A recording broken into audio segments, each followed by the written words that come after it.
ভাইয়া আগে চলে এসি। কিল্লে আইসুস তুই? যেদিন তুই এই বাড়ি থেকে জিত করে চলে গেছিলি ওই দিন থেকেই এই বাড়ির দরজা তোলাই বন্ধ। যেদিন তুই চলে গেছিলি ওই দিনের পর থেকে তোর লগের সম্পর্ক নাই। যা, চলে যা তুই।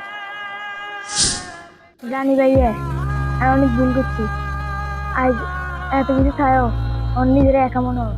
রক্তের টান আসলে অদ্ভুত, তাই না ভাইয়া? যতই দূরে যাই না কেন, নারীর টানে ফিরে আসতেই হয়।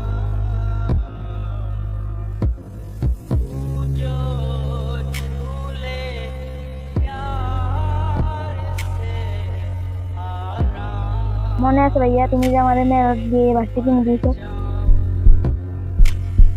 দেখো ভাইয়া, এই বাসটিটার মধ্যে তোমার স্মৃতি রয়েছে। এটা দেখে দেখে আমি প্রতিদিন কাঁদি। এইসব পুরান কথা কই কোনো লাভ নাই। তুই কিল্লে আইসত, তুই যা। তোর লগে আর কোনো সম্পর্ক নাই। তোর মতো ভাই থাকাচ্ছে না থাকা বালা।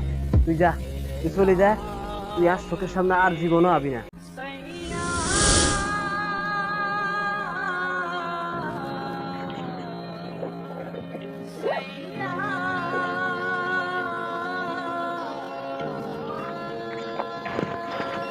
ভাইয়া, আমি জানি তোমার ক্যান্সার ধরা পড়ছে, কিন্তু তুমি কাউরে বলো নাই।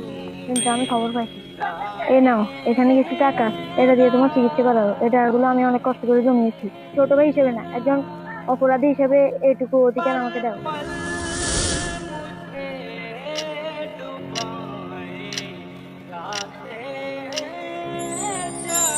ওরে হাগল, তুই ফিরে আইসস, এটাই আর সবচেয়ে বড় খুশি। কি হয়েছে লাগতো না? আয় তুই বাইরে উঠে।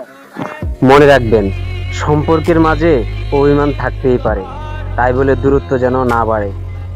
বিপদের সময় রক্তের ভাই বোনই সবার আগেই পাশে দাঁড়ায়। ভিডিওটা যদি ভালো লাগে তাহলে লাইক, কমেন্ট, শেয়ার করতে ভুলবেন না।